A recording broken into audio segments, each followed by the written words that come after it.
బొమ్మల ఆట అని తెలుసు,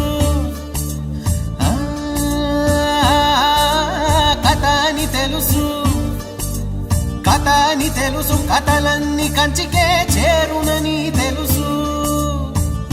తెలుసు తెర తొలుగుతుందని, తెలుసు తెల్లారుతుందని, తెలుసు ఈ కట్టె పుట్టుకుమంటదని, తెలుసు ఈ మట్టి మట్టిలో కలిసిపోతదని.